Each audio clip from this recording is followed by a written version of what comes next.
नमस्कार मित्रों, मैं सोनवीर यादव।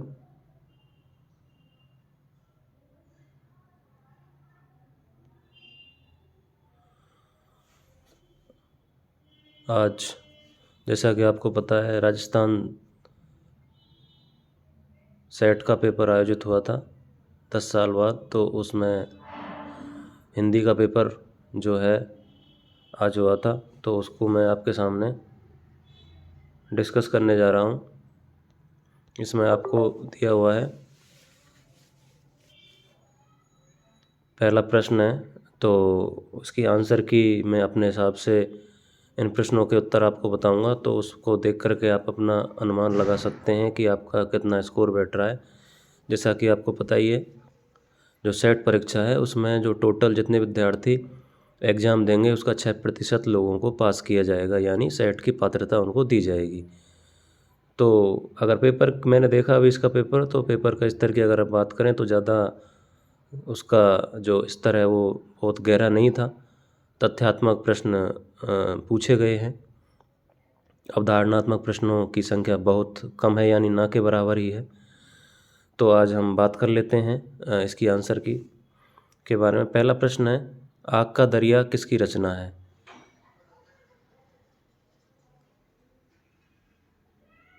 हाँ, पहला प्रश्न है, आग का दरिया किसकी रचना है। देखिए ऑप्शन है कुर्तुल एन हैदर, इस्मत चुगताई, नासिरा शर्मा, कमलेश्वर। ये कुर्तुल एन हैदर की रचना है आग का दरिया। पहला जो ये प्रश्न है इसका उत्तर है कुर्तुल एन हैदर। 52वां प्रश्न है,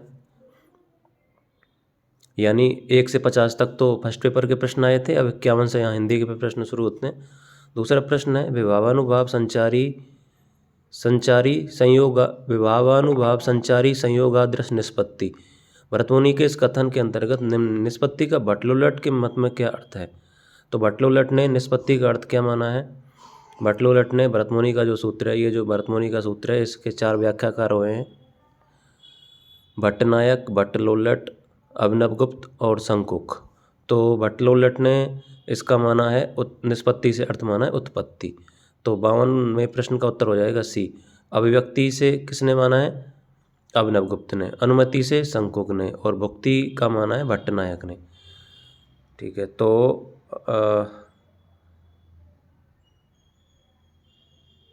इसका उत्तर हो जाएगा 52वें का सी। 53वें प्रश्न है, माटी की मूर्तें किसकी रचना है? ये रामवृक्ष बेनीपुरी की रचना है माटी की मूर्तें। 54वां प्रश्न है, आदिकाल को बीजोपन काल किसने कहा?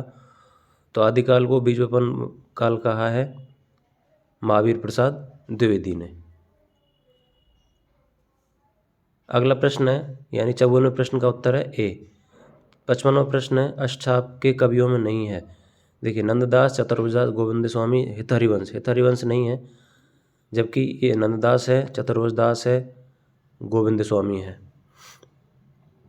तो ये जो हैं चारों विट्ठल नाथ के शिष्य हैं। मतलब ये 3 और ये चौथा है हरिवंश, ये इसका जो है अष्टछाप का कवि नहीं है। तो 55वें का हो जाएगा डी। 56वां प्रश्न है, कभी कुछ ऐसी तान सुनाओ जिसमें उथल पुथल मच जाए, एक लहर इधर से आए एक लहर उधर से। तो ये जो पंक्ति है बालकृष्ण शर्मा नवीन की पंक्ति है, विप्लव कविता से है। तो 56वें का उत्तर हो जाएगा ए। 57वां प्रश्न है, तीसरा सप्तक का प्रकाशन वर्ष है। देखिए पहला जो तार सप्तक है, यानी उसको पहला जो है उसको पहला नहीं कहेंगे, तार सप्तक कहेंगे। उसका प्रकाशन वर्ष जो है 43 है, दूसरे का 51 है, तीसरे का 59 है और चौथे का 79 है। तो यहाँ पर तीसरे का पूछा है तो तीसरा हो जाएगा 59, यानी आपका 57 प्रश्न का उत्तर हो जाएगा डी। अगला प्रश्न है 58, रघुवीर साय की रचना नहीं है। आत्महत्या के विरुद्ध, हंसो हंसो जल्दी हंसो, खूंटियों पर टंगे लोग भूल गए हैं। तो खूंटियों पर टंगे लोग 58वें का उत्तर हो जाएगा सी। ये सर्वेश्वर दयाल सक्सेना की रचना है। और ये जो लास्ट में लोग भूल गए हैं, ये जो साहित्य अकादमी पुरस्कार मिला है रघुवीर सहाय को 1984 में। तो इसका उत्तर हो जाएगा 58वें का, खूंटियों पर टंगे लोग सर्वेश्वर दयाल सक्सेना की रचना है। तो 58वें का उत्तर सी। 59वां प्रश्न है, कोणार्क नाटक के रचनाकार कौन है? इसका उत्तर हो जाएगा जगदीश चंद्र माथुर। 1951 में आया था ये कोणार्क। तो 59वें प्रश्न का उत्तर हो जाएगा बी। अब चलते हैं हम 60वें प्रश्न पर विलोम किस नाटक का पात्र है? देखिए 60वें प्रश्न का उत्तर हो जाएगा आषाढ़ का एक दिन, जो कालिदास के जीवन का जो द्वंद्व है उस पर आधारित है। मोहन राकेश लहरों के राजहंस जो नंद के द्वंद्व पर आधारित है। आधे अधूरे ये भी मोहन राकेश का है। और इधर लास्ट है अंधा युग, ये धर्मवीर भारती की रचना है। तो 60वें विलोम जो पात्र है वो किसका है? आषाढ़ का एक दिन। 61वां प्रश्न है हजारी प्रसाद द्विवेदी का पहला उपन्यास है। उत्तर हो जाएगा आपका बाणभट्ट की आत्मकथा। बाणभट्ट की आत्मकथा है 1946 में आया था। इसके बाद आया था आपका चारूचंद्र लेख 1963 में। पुनर्नवा आया था 73 में, और पोता अनमदास का पोता आया था 1976 में। तो आपका उत्तर हो जाएगा 1961 का उत्तर हो जाएगा बाणभट्ट की आत्मकथा। 62 सिपालगंज गांव किस उपन्यास की कथा भूमि है? तो सिपालगंज है आपका जो श्रीलाल शुक्ल का उपन्यास है राग दरबारी, उसका ये गांव का चित्रण किया जाता है। तो 62वें का उत्तर हो जाएगा बी। 63वां है, इसमें मृदुला गर्ग का उपन्यास नहीं है। उसके हिस्से की धूप, चितकोबरा, मेयर में तीनों तो हैं, लेकिन जिंदगी नामा नहीं है। कृष्णा सोबती का है जिंदगी नामा। तो 63 का उत्तर हो जाएगा ए। शिरीष के फूल 64वां प्रश्न है। शिरीष के फूल निबंध के निबंधकार कौन है? तो 64वें का उत्तर हो जाएगा ए हजारी प्रसाद द्विवेदी। ये कल्पलता जो उनका निबंध संग्रह है उसमें से ये है, जो 1951 में प्रकाशित हुआ था, उसमें से लिया गया है शिरीष के फूल। तो 64वें का उत्तर हो जाएगा 1। 65वां प्रश्न है प्रकाशन वर्ष की दृष्टि से सही क्रम कौन सा होगा? देखिए प्रकाशन वर्ष की दृष्टि से आपका सही क्रम होगा इसमें डी। क्यों? महिला आंचल हो जाएगा आपका 1954 में। झूठा महिला आंचल फणीश्वर नाथ रेणु का है। झूठा सच हो जाएगा आपका यशपाल का 1958 में, और इसके दो भाग थे 58 और 60 में। राग दरबारी श्रीलाल शुक्ल का है आपका हो जाएगा 1968 में, और तमस हो जाएगा भीष्म साहनी का 1973 में। तो आपका उत्तर हो जाएगा 65वें का डी। 65वें का उत्तर हो जाएगा डी। 66वां मुक्ति पर्व के उपन्यास के उपन्यासकार कौन है? तो इसका उत्तर हो जाएगा मोहनदास नेमिसराय। ये 2002 में आया था, और यह दलित विमर्श का उपन्यास है मुक्ति पर्व, मोहनदास नेमिसराय। 66वें का बी। 67वां हीरा डोम द्वारा लिखित अछूत की शिकायत जो 1914 में प्रकाशित हुई थी, शीर्षक कविता जो सरस्वती पत्रिका में छपी थी, किस भाषा बोली में लिखी गई है? तो ये सरस्वती पत्रिका में आई थी भोजपुरी। ये इसका उत्तर हो जाएगा 67वें का है बी भोजपुरी। भोजपुरी भाषा में आई थी ये। 67वें का उत्तर बी। आगे चलते हैं। अगला प्रश्न 68 दलित साहित्य का सौंदर्य शास्त्र के लेखक कौन है? तो इसका उत्तर 68वें का उत्तर हो जाएगा डी ओम प्रकाश वाल्मीकि, दलित साहित्यकार है। 69 बुद्ध, बारूद और पहाड़ यात्रा वृत्तांत के लेखक कौन है? 69 उत्तर है इसका नासिर शर्मा, पद्मसदेव, मधु कांकर, इंदुजैन। इसका उत्तर हो जाएगा आपका मधु कांकरिया। बुद्ध, बारूद और पहाड़ यात्रा वृत्तांत, मधु कांकरिया। 69वें में बी। अगला है 70 शेखर एक जीवनी कौन सी साहित्यिक विधा है? तो शेखर एक जीवनी अज्ञे का जो है मनोविश्लेषणात्मक उपन्यास है। तो इसका जो उत्तर हो जाएगा 70वें का बी उपन्यास, जो 1941 में आया था। 1941 शेखर एक जीवनी। तो 70 का उत्तर हो जाएगा बी। 71 रांगे राघव द्वारा रचित रिपोर्टाज है। तो इसका उत्तर हो जाएगा आपका तूफानों के बीच। 71वें का उत्तर सी। देखिए लक्ष्मीपुरा है शिवदान सिंह चौहान का, ये 1938 में आया था। लक्ष्मीपुरा रिपोर्टाज है। और प्लॉट का मोर्चा हो जाएगा आपका शमशेर बहादुर सिंह का। ऋणजल धंजन हो जाएगा फणीश्वर नाथ रेणु का। तो 71वें का उत्तर हो जाएगा तूफानों के बीच सी। 72 एक साहित्यिक की डायरी के लेखक कौन है? इसका उत्तर हो जाएगा आपका मुक्तिबोध। तो 72वें का उत्तर ए। 73वें का उत्तर निम्नलिखित में से प्रवासी साहित्यकार कौन है?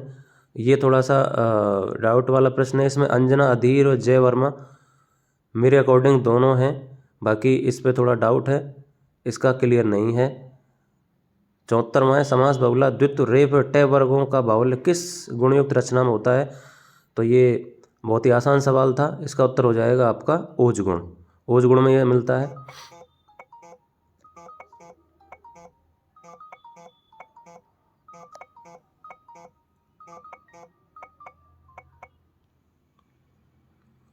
तो अब आगे चलते हैं। इसके बाद 75वां प्रश्न है काव्य में बिंब का कार्य है, तो देखिए काव्य को पूर्णतः स्पष्ट करना, भाव को संप्रेषित उत्तेजित करना, वस्तु या घटना को प्रत्यक्ष करना, उक्त सभी। 75 में का उत्तर हो जाएगा डी। जो बिंब होता है, एक जो चित्र हमारे सामने बनता है, तो इस 75 में का उत्तर हो जाएगा डी, उक्त सभी। 76 क्रोचे की सहजानुभूति का संबंध किस बात से स्थापित होता है, तो इसका उत्तर हो जाएगा आपका अभिव्यंजनावाद, क्रोचे। अगला प्रश्न 76 में हो जाएगा आपका उत्तर डी। 77वां प्रश्न के साथ चलते हैं। झमझम मेघ बरसते सावन के, छम छम छम छम गिरती बूंदें तरुओं के छन से। तो इसमें पूछा है आपसे, बिंब पूछा है, तो बिंब हो जाएगा आपका इसमें श्रव्य बिंब, छम छम इस तरीके से जो ध्वनि है वो सुन रही है। तो 77 में डी। 78 में द सेक्रेड वुड किसकी रचना है, तो इसका सीधा सा उत्तर है टी एस एलियट की रचना है। फोर्ट विलियम कॉलेज में सबसे पहले प्रिंसिपल कौन था, जॉन गिलक्रिस्ट, तो ये प्रिंसिपल थे। 1803 में इसकी स्थापना हुई थी, और इसमें जो 4 गद्यकार थे, मुंशी सदा शुक्लाल, इंसाल्लाह खां, लल्लूलाल, सदल मिश्र। लल्लूलाल और सदल मिश्र ये इसके अंदर थे और 2 बाहर थे। तो 79 में का उत्तर हो जाएगा बी। 80 वक्रोक्ति से संप्रदाय के प्रवर्तक कौन है, आचार्य कुंतक, 80 में बी। 81 रांगे राघव का कौन सा उपन्यास जीवनी परक उपन्यास है, तो इसका उत्तर हो जाएगा लोही का ताना। तो ये कबीरदास जी के जीवन पर आधारित है, रांगे राघव, लोही का ताना। 81 का उत्तर ए। 82 जीवनी परक उपन्यास नहीं है, जीवनी परक उपन्यास नहीं है, इसका उत्तर 82 में का उत्तर हो जाएगा डी, मुर्दों का टीला। ये मोहनजोदड़ो पर आधारित है। और ये मानस का हंस, ये अमृतलाल नागर का जीवनी परक है तुलसीदास के जीवन पर। ये अमृतलाल नागर का एक खंजन नयन, ये सूरदास के जीवन पर आधारित है। और देवकी का बेटा, ये भी उनका जीवनी परक उपन्यास है। लेकिन मुर्दों का टीला ये उसका उत्तर नहीं है, तो इसका उत्तर हो जाएगा 82 में डी। आँखों की दहलीज की रचनाकार हैं, इसका उत्तर 83 में उत्तर हो जाएगा मेहरुनिसा परवेज। 84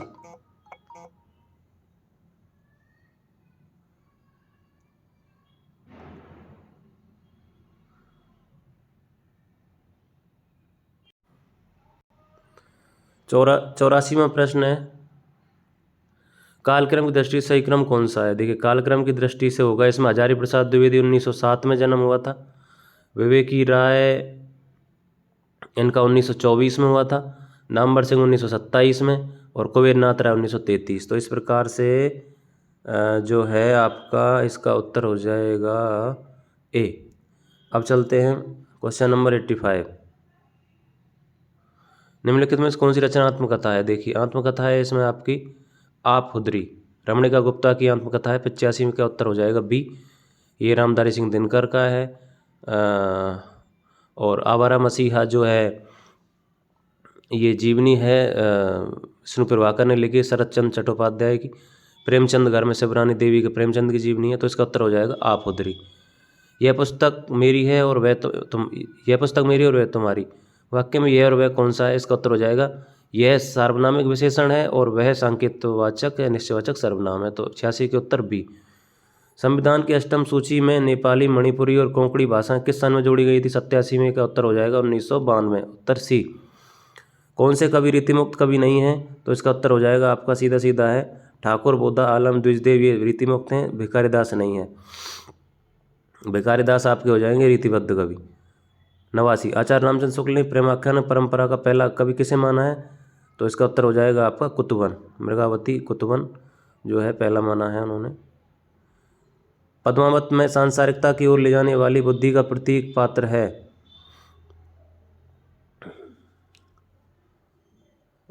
सांसारिकता की ओर ले जाने वाली, सांसारिकता, नागमती, ये दुनिया धंधा, इसका उत्तर नागमती, पद्मावती, अलाउद्दीन, रत्नसेन, तो इसका उत्तर होना चाहिए मेरे हिसाब से नाग, उसमें लाइन आती है नागमती ये दुनिया धंधा। ये जो प्रश्न है आपका पद्मावत में सांसारिकता की ओर ले जाने वाली बुद्धि का प्रतीक, अब देखिए उसमें जो प्रतीक जो है पद्मावत में, उसमें जो तन, चित्त और मन राजा की, न तन यानी शरीर तो चित्तौड़गढ़ का प्रतीक है, मन राजा रत्नसेन, राजा रत्नसेन का प्रतीक मन है, हृदय सिंगलगढ़ का प्रतीक है बुद्धि जो है, अब यहाँ पर पूछा है बुद्धि का प्रतीक है, बुद्धि का उत्तर हो जाएगा पद्मावती। बुद्धि का प्रतीक पद्मावती। दुनिया, धंधा, सांसारिकता वो नागमती है। और जो गुरु है वो हीरामंत होता है। शैतान राघव चेतन है। माया अलाउद्दीन खिलजी का प्रतीक है। अब यहाँ पे पूछा है सांसारिकता की ओर ले जाने वाली बुद्धि का प्रतीक पूछा, तो बुद्धि का प्रतीक हो जाएगा इसका उत्तर पद्मावती, यानी 90 का उत्तर बी। वाक्यम रसात्मक काव्यम, ये आचार्य विश्वनाथ की परिभाषा। 91 में सी। 92 प्रेमचंद द्वारा रचित महाजनी सभ्यता साहित्य कौन सी विधा है? 92 का उत्तर हो जाएगा निबंध। 93 में बी। जनजाति केंद्रित उपन्यास नहीं है, तो जनजाति केंद्रित उपन्यास नहीं है काला पादरी, मगरी, मानगढ़ जो इतिहास में नहीं, नरक कुंड में वास, ये इसका उत्तर 93 का उत्तर हो जाएगा सी। अब चलते हैं 94 की ओर। रामवृक्ष बेनपुरी में गेहूं और गुलाब निबंध में गुलाब किसका प्रतीक है? तो जो 94 प्रश्न है इसमें गुलाब जो संस्कृति का प्रतीक है। यहाँ पर भूख, रूप, सुगंध, संस्कृति है नहीं, तो कला उसका उत्तर हो जाएगा। आचार्य रामचंद्र शुक्ल के अनुसार हिंदी की प्रथम कहानी है, तो उन्होंने 3 को माना था, इंदुमती, 11 वर्ष का समय और धुलाई वाली। तो पहले नंबर पे उन्होंने माना किसको? इंदुमती को, 1900 ईस्वी में। तो 95 को उत्तर सी। 96 किस कहानी में भूख और ठंड के कारण दम तोड़ते गरीब बच्चे की मार में कथा का चित्रण हुआ है? तो इसमें उत्तर हो जाएगा आपका अपना अपना भाग्य। ये जैनेन्द्र की कहानी है। गैग्रीन अज्ञे की है। परिंदे निर्मल वर्मा, पाजेब भी जैनेन्द्र की है, तो इसका उत्तर हो जाएगा ए। 97 में रामचरितमानस के उत्तरकांड में किससे 7 प्रश्न पूछे थे? तो इसका उत्तर हो जाएगा आपका 97 का उत्तर हो जाएगा गरुण ने काकभुसुंडी से। तो गरुण जी ने काकभुसुंडी से, तो इसका उत्तर हो जाएगा बी। 97 में हो जाएगा बी। रामचरितमानस में 7 कांड हैं, अंतिम कांड है। जयशंकर प्रसाद के किस नाटक में उपनिषद काल का वर्णन है? तो ये तो ऐतिहासिक उपन्यास हैं तीनों, और इसका हो जाएगा आपका जन्मेजय का नागयज्ञ। 98 में डी। अगला है अंजलि और श्रीपत उपेंद्र नाथ के किस नाटक के पात्र हैं? तो इसका उत्तर हो जाएगा आपका अंजू दीदी, 99 में सी। इसके बाद वही धन्य जो मानमयी प्रणय के बाहुबल में खिंची नहीं विक्रम तरंग पर चढ़ी हुई आती है, ये पंक्तियाँ किस रचना से हैं? तो इसका उत्तर हो जाएगा आपका इसमें ऑप्शन है कामायनी, साकेत, उर्वशी, तुलसीदास। ये जयशंकर प्रसाद की है, ये मैथिली शरण गुप्त, उर्वशी, तुलसीदास। इसका उत्तर हो जाएगा उर्वशी, तो 100 में हो जाएगा बी। अब चलते हैं 101 की तरफ। निम्नलिखित में से कौन सा भाषा का अभिलक्षण नहीं है? तो देखिए परिवर्तनशील होती है भाषा, अनुकरण होता है, यादृच्छिक यानी सांकेतिक प्रतीकों की व्यवस्था है, लेकिन इसका उत्तर है कौन सा अभिलक्षण नहीं है? तो उत्तर हो जाएगा इसका 101 में बी, पौराणिकता नहीं है। तो 101 में बी, भाषा यादृच्छिक ध्वनि प्रतीकों की व्यवस्था, यह कथन किसका है? ये बहुत प्रसिद्ध परिभाषा है, डॉक्टर भोलानाथ तिवारी की है। इन 102 में 103 में इसमें अर्थ परिवर्तन की कौन सी अवस्था है? अर्थ परिवर्तन की दिशा कौन सी है इनमें से? अर्थ संकोच, अर्थ विस्तार, अर्थादेश, सभी। इसका उत्तर हो जाएगा सभी। उच्छिप्त व्यंजन कौन सा है? उच्छिप्त में आपका हो जाएगा 104 में बी। इसको रडय और रडय जो होते हैं उच्छिप्त, द्विगुण, द्विस्पृष्ट या ताड़न जात, ये सब इसी के नाम हैं। ये रकार ध्वनियाँ भी कहते हैं इनको। लय आपका हो जाएगा पार्श्विक हो जाएगा, और रे आपका हो जाएगा प्रकंपित बोलने की दृष्टि से, लेकिन लिखने की दृष्टि से लुंठित लय है, लेकिन बोलने की दृष्टि से लुंठित रे है। इसको प्रकंपित भी कहते हैं। और डे जो तो ये हो जाएगा आपका नासिक के ये जो नासिक के अनुस्वार ध्वनि जो होती है पंचम वर्ण। तो इसका उत्तर हो जाएगा 103 104 में उत्तर हो जाएगा आपका बी। 104 में बी। 105 में दंतोष्ट व्यंजन कौन कौन से हैं? तो दंतोष्ट व्यंजन में आपका हो जाएगा फा और बा, दंतोष्ट। 105 में बी। 106 डॉक्टर भोलानाथ तिवारी के अनुसार रचना के आधार पर वाक्य के कितने भेद हैं? वैसे तो 3 होते हैं, साधारण वाक्य, संयुक्त वाक्य, मिश्र वाक्य, लेकिन इन्होंने एक और माना है सामान्य, तो 4 हो जाएंगे। तो 106 का उत्तर हो जाएगा 4 यानी ए। 106 का उत्तर 1 ए। 107 वह आया होगा संदेह सूचक, 107 का उत्तर हो जाएगा सी। किस ग्रंथ में रीति सिद्धांत की स्थापना की गई है?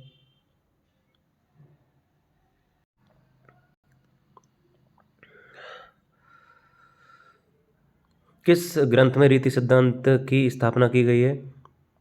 तो रीति सिद्धांत किसका है? वामन का। और वामन जो है उनकी रचना कौन सी? काव्य अलंकार सूत्रवृत्ति। तो 108 का उत्तर हो जाएगा सी। रसगंगाधर के रचनाकार कौन है? पंडित राज जगन्नाथ, जिन्होंने इसमें वो परिभाषा भी दी, आपको पता है, रमणीयार्थ प्रतिपादक है शब्द काव्यम। तो 109 का उत्तर डी।